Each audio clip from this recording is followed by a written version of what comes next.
नमस्कार, स्वागत है एक बार फिर से आप सभी का पैरामेडिकल और नर्सिंग के number 1 channel study with Ritesh में। तो बीसीसी 2022 का एग्ज़ामिनेशन फॉर्म कब तक आएगा? क्या-क्या डॉक्यूमेंट्स लगेंगे? फॉर्म भरने में कितना पैसा लगता है? एग्ज़ाम कब तक कंडक्ट करवाया जा सकता है? रिज़ल्ट कब तक आएगा? तो ये सारे क्वेश्चन आप विद्यार्थियों के द्वारा पूछे जा रहे हैं लगातार इन दिनों। तो मैंने सोचा चलिए एक वीडियो बना दिया जाए और उस वीडियो के माध्यम से आपको बता दिया जाए कि इसका एग्ज़ामिनेशन फॉर्म कब तक आ सकता है, फॉर्म भरने में कितना पैसा तक लगता है, एग्ज़ाम कब तक कंडक्ट करवाया जा सकता है। तो चलिए वीडियो को करेंगे स्टार्ट। तो वीडियो को स्टार्ट करने से पहले एक छोटी सी रिक्वेस्ट रहेगी, यदि आप लोग हमारे चैनल पर नए हैं, पहली बार हैं, तो इस चैनल को सब्सक्राइब कर लीजिए और बेल आइकन को हिट कर लीजिए। तो जैसा कि आप सभी स्टूडेंट देख सकते हैं कि मैं इस समय बिहार संयुक्त प्रवेश प्रतियोगिता परीक्षा परिषद के ऑफिशियल वेबसाइट पर हूं और यहां पर जब मैंने लेटेस्ट अपडेट्स की तरफ देखा तो यहां पर अभी गाइज ऐसा कोई भी नोटिस नहीं आया है जिस नोटिस में ये कहा गया हो कि आपका एग्जामिनेशन फॉर्म इस दिन आ ही जाएगा, है ना। बट यहां पर कुछ वेबसाइट के माध्यम से बच्चों को बताया जा रहा है एक्सपेक्टेड मंथ्स कि किस मंथ में फॉर्म आ सकता है। तो देखिए बच्चे क्या कर रहे होंगे, सबसे पहले आप लोग यहाँ पे लिख रहे होंगे बीसीसी 2022 एग्जामिनेशन फॉर्म। तो जब आप लोगों ने गूगल पे इस तरह से सर्च किया तो यहाँ पर काफ़ी बच्चे इस वेबसाइट पर विजिट कर रहे हैं और यहाँ पर बच्चे देख पा रहे हैं कि यहाँ पर क्या कुछ कहा जा रहा है। देखिए यहाँ पर कहा जा रहा है कि फॉर्म जो आएगा बच्चों, यानी जो अवेलेबल होगा फॉर्म, वो first week of the May, ठीक है। तो first week of the May यानी आपके मई के फर्स्ट वीक तक आ जाएगा, ऐसा एक्सपेक्ट किया जा रहा है ना। और फिर उसके बाद बोला जा रहा है कि लास्ट डेट टू रजिस्टर यानी last week of the May रहेगा, लास्ट डे ऑफ पेमेंट देख सकते हो। और उसके बाद जो है यहाँ पर एग्ज़ाम डेट बताया जा रहा है कि last week of the June, यानी जून के लास्ट वीक तक जो है एग्ज़ाम कंडक्ट करवाया जा सकता है। और इसके बाद रैंक कार्ड यानी रिजल्ट जो है आपका second week of the July जारी कर दिया जाएगा। और उसके बाद जो है काउंसलिंग कब से स्टार्ट होगा, तो उसके बाद बोल रहा है third week of the July. तो ऐसा एक्सपेक्ट किया जा रहा है, बताया जा रहा है, ठीक है। तो देखिए यहाँ पर जहाँ तक लगता है कि first week of the May तो इतना जल्दी नहीं आएगा, क्योंकि बच्चों आज मैं वीडियो शूट कर रहा हूँ तो आज जो है 5 मई है, ठीक है। तो 5 मई है और इसलिए नहीं आएगा क्योंकि बच्चों यहाँ पे सबसे पहले देखिए मैं बता रहा हूँ आपको, सबसे पहले अभी डीसीसी का एग्जामिनेशन फॉर्म आएगा, उसके बाद ही जो है ना बीसीसी का एग्जामिनेशन फॉर्म आएगा। तो डीसीसी में आप सभी जानते होंगे पॉलीटेक्निक, पैरामेडिकल, मैट्रिक, ये सभी कोर्सेज आ जाते हैं। तो पहले इन लोगों का फॉर्म का डेट आएगा, तो पहले ये वाले बच्चे फॉर्म को अप्लाई कर पाएंगे। उसके बाद जब इन लोगों का फॉर्म का प्रक्रिया समाप्त हो जाएगा, उसके बाद जो है बीसीसी वाले बच्चों का यानी आपका एग्जामिनेशन फॉर्म को रिलीज किया जाएगा, ठीक है।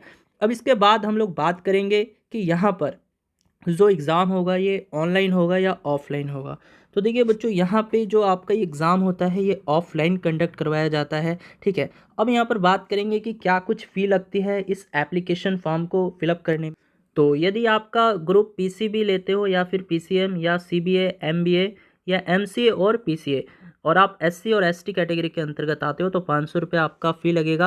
और यदि आप जनरल बीसी या ओबीसी कैटेगरी के अंतर्गत आते हैं तो 1000 रुपये आपका लगेगा फॉर्म को अप्लाई करते समय, ठीक है। यदि आप पीसीएमबी यानी फिजिक्स, केमिस्ट्री, मैथ्स, बायोलॉजी वाला ग्रुप लेते हैं चारों, तो यहाँ पर अगर एससी एसटी हैं तो यहाँ पर बच्चों आपको 550 रुपये पे करने होंगे, है ना, यानी कटवाने होंगे। और यदि आप जनरल बीसी या ओबीसी कैटेगरी के अंतर्गत आते हैं तो यहाँ पे 1100 रुपये आपको लग जाएगा, ठीक है। तो अब जानेंगे इस फॉर्म को अप्लाई करने के लिए एलिजिबिलिटी क्राइटेरिया क्या रहने वाली है। तो बच्चों यदि आप इंजीनियरिंग कोर्स लेते हो तो यहाँ पर आपका 10+2 पास आउट होना चाहिए, या देखिए लिखा हुआ है कैंडिडेट्स मस्ट हैव पास 10+2 और its equivalent examination from any recognised board, ठीक है। तो आप यदि 10+2 पास आउट हैं तो आप लोग इंजीनियरिंग कोर्स के लिए एलिजिबल हैं। और साथ ही साथ देखिए ये भी कहा जा रहा है कि यहाँ पे सब्जेक्ट जो है apply candidate must have physics, chemistry and mathematics in qualification examination. तो बच्चों यदि आपका 10+2 है ना, 10+2 पीसीएम से है, फिजिक्स, केमिस्ट्री, मैथमेटिक्स, देन आप लोग इस फॉर्म को अप्लाई करने के लिए एलिजिबल हैं, ऐसा कहा जा रहा है, ठीक है। और यहाँ पे ये भी कहा जा रहा है कि आपका कम से कम जो है 45 मार्क्स होना चाहिए यदि आप ओबीसी जनरल कैटेगरी के अंतर्गत आते हैं। और यदि आप एससी एसटी कैटेगरी के अंतर्गत आते हैं तो 40% मार्क्स भी रहेगा 10+2 में, तो आप इस फॉर्म को अप्लाई करने के लिए एलिजिबल हैं, ठीक है। अब देखिए बहुत से बच्चे ये पूछते हैं कि सर हम अभी 10+2 कर ही रहे हैं, यानी हम अपेयरिंग में हैं, तो क्या हम इस फॉर्म को अप्लाई कर सकते हैं। तो यस, यहाँ पे लिखा हुआ है कि अपेयरिंग कैंडिडेट्स, है ना, in the final examination in 2022 can also apply for the BCC 2022। तो यहाँ पर अपेयरिंग स्टूडेंट भी इस फॉर्म को अप्लाई कर सकते हैं। और अब देखिए इसके बाद जो है फार्मेसी कोर्सेज़ के लिए, फार्मेसी कोर्सेज़ के लिए क्या एलिजिबिलिटी क्राइटेरिया रहने वाली है। तो क्वालिफिकेशन में देखिए कहा है कि applying candidate must have passed or appearing in 10+2 from any recognised board. तो बच्चों अगर फार्मेसी कोर्स के लिए अगर आप अप्लाई करते हो तो यहाँ पर आपका 10+2 पास आउट होना चाहिए और आपका स्ट्रीम कुछ भी हो सकता है, पीसीबी या पीसीएम। अगर आप पीसीबी से किए हो तो भी आप फार्मेसी कोर्स के लिए एलिजिबल हो, या पीसीएम से किए हो तो भी आप लोग इस फार्मेसी कोर्स के लिए एलिजिबल हो, है ना। लेकिन 10+2 में यानी 12th में कम से कम जो है आपका 45% होना चाहिए, है ना। तो अगर आपका 45% है हर एक सब्जेक्ट में, है ना, यानी फिजिक्स में, केमिस्ट्री में, बायोलॉजी में या फिर मैथ्स में, तो आप लोग जो है इस फॉर्म को अप्लाई करने के लिए एलिजिबल हैं, ठीक है। ऐसा कहा गया है, आप लोग डिटेल्स में भी पढ़ सकते हो। अब यहाँ पर बच्चों एक कोर्स और आता है बीएससी नर्सिंग, ठीक है। तो एक आता है बीएससी नर्सिंग, उसके बाद बीएमएलटी, ठीक है, उसके बाद फिजियोथेरेपी, ये कई सारे कोर्सेज़ भी आते हैं, है ना।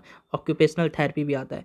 तो अब इस कोर्सेज़ में कौन स्टूडेंट एलिजिबल होंगे, तो जिनका 10+2, जिन भी बच्चों का 10+2 पीसीबी से है, यानी फिजिक्स केमिस्ट्री बायोलॉजी से है, तो आप लोग जो है इस फॉर्म को अप्लाई करने के लिए एलिजिबल हैं, ठीक है। तो बच्चों उम्मीद है आपको जानकारी समझ में आ रही होगी।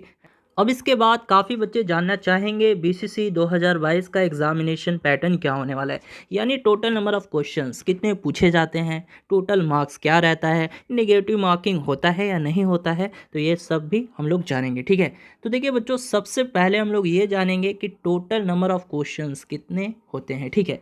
तो देखिए बच्चों ध्यान से समझना, यदि आप सब्जेक्ट कम्बिनेशन में पीसीएम को सिलेक्ट करते हैं, ठीक है, ध्यान से समझना, सब्जेक्ट कम्बिनेशन में अगर आप पीसीएम को सिलेक्ट करते हैं तो यहाँ पर आपको दो कोर्सेज ऑफर किए जाते हैं, एग्रीकल्चर और फार्मेसी, ठीक है। एग्रीकल्चर आपको ऑफर किया जाएगा या तो फार्मेसी, ठीक है, फार्मेसी। तो ध्यान से समझना है, यदि आप लोगों ने सब्जेक्ट कम्बिनेशन में पीसीएम को सिलेक्ट किया है ना, पीसीएम के थ्रू अगर आप जाते हैं तो दो कोर्सेज आपको दिए जाएंगे, ऑफर किए जाएंगे, एग्रीकल्चर और फार्मेसी, ठीक है। और यदि सब्जेक्ट कम्बिनेशन में आप लोग यदि पीसीबी सेलेक्ट करते हैं बच्चों, तो यहाँ पर आपको कौन कौन से कोर्सेज ऑफर किए जाएंगे, तो physiotherapy, occupational therapy, lab technician, OT assistant, x-ray technician, ophthalmic assistant, orthotics and prosthetics, है ना। तो ये सभी कोर्सेज आपको ऑफर किए जाएंगे यदि आप पीसीबी ग्रुप को सिलेक्ट करते हो तो, ठीक है। अब यहाँ पर देखिए, यहाँ पर काफ़ी बच्चे ऐसे भी होंगे यानी जो सीबीए यानी केमिस्ट्री बायोलॉजी एग्रीकल्चर, या तो ये कोर्स सेलेक्ट करेंगे या पीसीए करेंगे, एमबीए करेंगे, एमसीए करेंगे, तो इन सभी बच्चों को जो है यहाँ पे एग्रीकल्चर जो है कोर्स ऑफर किया जाता है, ठीक है।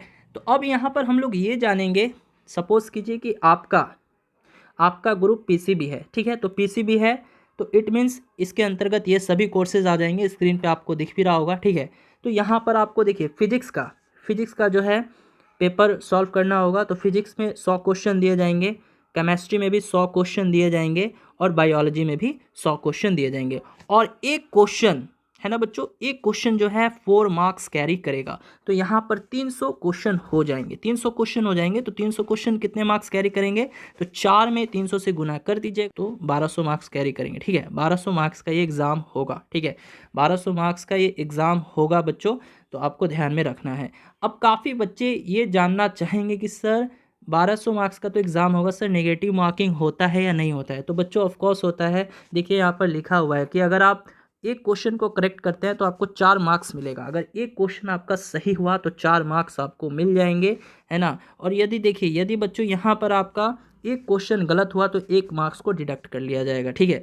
तो यहाँ पर बोल सकते हो कि 1/4 का रेशियो है, 1/4 का रेशियो है, यानी मान के चलिए क्वेश्चन सही करते हैं तो 4 मार्क्स मिलेगा, और एक क्वेश्चन को गलत कर देते हैं तो 1 मार्क्स आपका डिडक्ट कर लिया जाएगा, ठीक है। तो अब बात यह आती है कि सर इस एग्ज़ाम को क्वालिफाई करने के लिए कम से कम कितना मार्क्स तक लाना होता है। तो बच्चों इस एग्ज़ाम को क्वालिफाई करने के लिए आपको कम से कम जो है 60% लाना होता है, तभी जाकर आपको आपका मनपसंद कोर्स मिल सकता है, यानी बीएससी नर्सिंग वगैरह मिल सकता है ना बच्चों। देखिए पीसीबी में ही आपका बीएससी नर्सिंग भी आता है, PCB group, PCB subject combination में ही जो है आपको बीएससी नर्सिंग कोर्स को भी ऑफर किया जाता है, ठीक है। BSc nursing, physiotherapy, occupational therapy. तो अब बच्चों यदि आप बीएससी नर्सिंग या बीएमएलटी या बी फार्मेसी जैसे कोर्सेज़ में इंटरेस्टेड रखते हैं, तो यहाँ पर आपको ये कोर्सेज़ तभी मिलेगा जब आप इस एग्ज़ाम में कम से कम 55 से 60% मार्क्स अचीव करते हैं तब। तो अगर 60% हम देखें कि कितना मार्क्स हो जाएगा, यानी 1200 मार्क्स का एग्ज़ाम होता है और इसका 60% कीजिएगा तो ये कितना हो जाएगा बच्चों, ये 720 हो जाएगा। तो कम से कम आपको यहाँ पर 650 के पार, जी हाँ 650 मार्क्स के पार लाना होगा, तभी जाकर आपको यहाँ पर बीएससी नर्सिंग, है ना, बीएससी नर्सिंग जैसा कोर्स या फिर बी फार्मेसी या फिर बीएमएलटी जैसा कोर्स मिल सकता है किसी भी अच्छे कॉलेजेस में। ठीक है, तो चलिए दोस्तों, उम्मीद है आपको जानकारी समझ में आई होगी। तो यदि आपको अभी भी कोई डाउट्स है या फिर आपको कोई भी चीज़ पूछना है तो आप लोग वीडियो के कमेंट सेक्शन में हमसे पूछ सकते हैं, हम आपकी मदद करेंगे, हम आपके हर एक कमेंट का रिप्लाई देने का प्रयास करेंगे। तो चलिए दोस्तों, आज की इस वीडियो में इतना ही, मिलते हैं अगली वीडियो में।